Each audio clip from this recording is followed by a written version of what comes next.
నేను మీ doctor Srinivas Kumar, senior consultant cardiologist, director cardiology and clinical research, Apollo hospitals, Hyderabad. చాలా సార్లు ఇంతకుముందు హార్ట్ అటాక్ వచ్చి హార్ట్ రక్తనాళాల్లో బ్లాకేజెస్ పేరుకుపోయినప్పుడు ఇంతకుముందు చాలా ఏళ్ల క్రితం అయితే కేవలం బైపాస్ సర్జరీ మాత్రమే చేస్తుండ్రు. ఇప్పుడు ఏమిటంటే 80% అట్లాంటి బ్లాక్స్‌ను బైపాస్ సర్జరీ లేకుండానే మనము స్టెంట్స్ అంటే యాంజియోప్లాస్టీ చేసి బలూన్‌తోని నారింగ్ తొలగించి అక్కడే మళ్ళీ నారింగ్ రాకుండా స్టెంట్స్ అమర్చి మనము ట్రీట్మెంట్ చేయగలుగుతున్నాము. దీన్ని పర్క్యూటేనియస్ ట్రాన్స్‌ల్యూమినల్ కొరోనరీ యాంజియోప్లాస్టీ అంటారు. దానికి తర్వాత స్టెంట్ అమర్చిన ప్రక్రియను స్టెంటింగ్ అంటాం.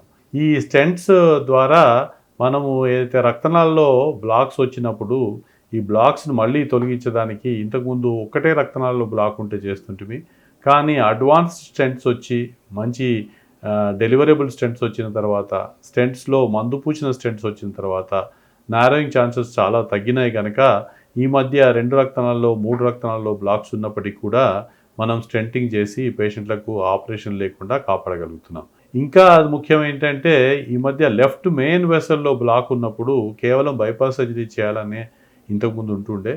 కానీ ఇప్పుడు లెఫ్ట్ మెయిన్ నసల్‌లో బ్లాక్ వచ్చినప్పటికీ కూడా స్టెంట్స్ ద్వారా ఈక్వల్లీ గుడ్ రిజల్ట్స్ ఉంటాయని మనకి ఎక్సెల్ అనే ట్రయల్ అధ్యయనంలో తెలిసింది. సో కనుక రోగికి స్టెంట్ చేయాలా, బైపాస్ సర్జరీ చేయాలనేది సర్జను, కార్డియాలజిస్ట్ కలిసి హార్ట్ వీమ్ అప్రోచ్ ద్వారా పేషెంట్ ఏదైతే కోరికలు ఉన్నాయో, పేషెంట్ డిసిషన్ ఏదైతే ఉందో దాన్ని మనం కన్సిడర్ చేసుకుంటూ రోగికి ఏది బెస్ట్ చేయాలంటే ఏది బెస్ట్‌గా ఉంటుందని డిసైడ్ చేస్తే అది చేయించుకుంటే మంచిది.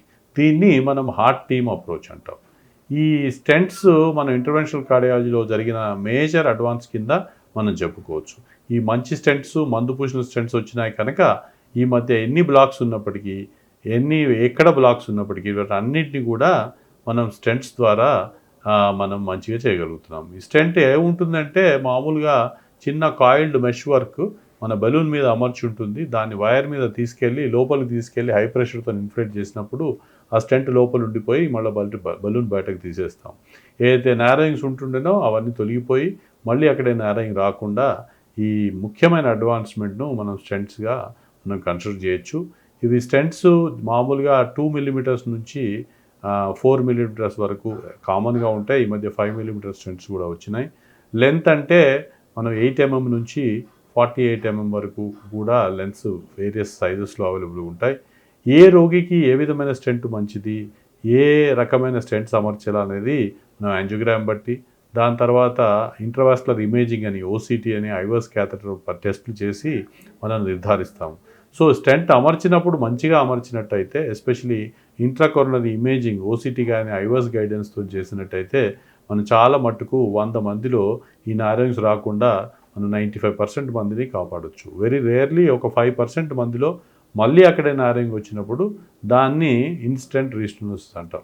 ఈ నారోయింగ్ ఎందువల్ల వచ్చింది ఏమైనా అనలైజ్ చేసి చూసినట్టయితే మనం స్టెంట్ ప్రొసీజర్ సరిగా చేయనప్పుడు పెద్ద ఆర్టరీలో చిన్న సైజు పెట్టినా, ఒక దగ్గర బాగా టైట్‌గా బ్లాక్ ఉండేది ఎక్స్పాండ్ కాకపోయినా మళ్ళీ నారోయింగ్స్ వచ్చేదానికి అవకాశం ఎక్కువగా ఉంటుంది.